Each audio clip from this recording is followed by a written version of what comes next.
Box office దగ్గర టాలీవుడ్ లో medium range హీరోలలో మంచి క్రేజ్ ఆడియన్స్ లో సొంతం చేసుకున్న హీరోలు నేచురల్ స్టార్ నాని మరియు విజయ్ దేవరకొండలు. ఒకరు వరుస హిట్స్ తో కెరీర్ బెస్ట్ ఫామ్ లో ఉంటే మరొకరు సాలిడ్ ఫ్లాప్స్ పడ్డా కానీ బిజినెస్ పరంగా ఎప్పటికప్పుడు మాస్ రచ చేస్తూ ఉండగా ఇప్పుడు విజయ్ దేవరకొండ నటించిన లేటెస్ట్ మూవీ కింగ్డమ్ ఆడియన్స్ ముందుకు రీసెంట్ గా వచ్చి విజయ్ దేవరకొండకు డీసెంట్ కంబ్యాక్ మూవీగా అనిపిస్తూ ఉండగా ఆల్రెడీ సినిమా రికార్డుల వేట మొదలు పెట్టడం స్టార్ట్ చేసింది.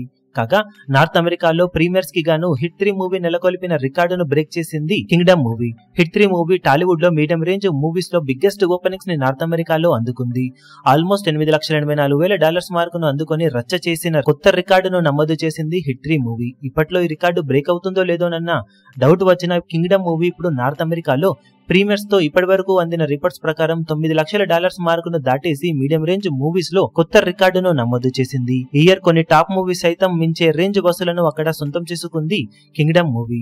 దాంతో ఎక్సలెంట్ ట్రెండ్ ఇలాగే వీకెండ్ వరకు కొనసాగితే కలెక్షన్ల పరంగా నార్త్ అమెరికాలో మాస్ రచ చేసే అవకాశం సినిమాకు ఎంతైనా ఉంది. దాంతో పాటు తెలుగు రాష్ట్రాలతో పాటు రెస్ట్ ఆఫ్ ఇండియాలో కూడా అద్భుతమైన ఓపెనింగ్స్ ని సొంతం చేసుకునే అవకాశం కనిపిస్తూ ఉన్న కింగ్డమ్ మూవీ మొత్తం మీద ఓపెనింగ్స్ పరంగా హిట్ 3 మూవీ లెవెల్లో రికార్డులను క్రియేట్ చేస్తుందా లేదా అనేది ఈవినింగ్ అండ్ నైట్ షోలో రిపోర్ట్స్ ను బట్టి చెప్పగలం. ఓవరాల్ గా ఫస్ట్ డే కలెక్షన్ల పరంగా రెండు సినిమాలు నెక్ టు నెక్ ఉండే అవకాశం అయితే ఉంది. మీరు కింగ్డమ్ మూవీ ఫస్ట్ డే ఎంత వరకు కలెక్షన్ అందుకుంటుందని ఎక్స్పెక్ట్ చేస్తున్నారో కింద కమెంట్ సెక్షన్ లో గెస్ చేయండి.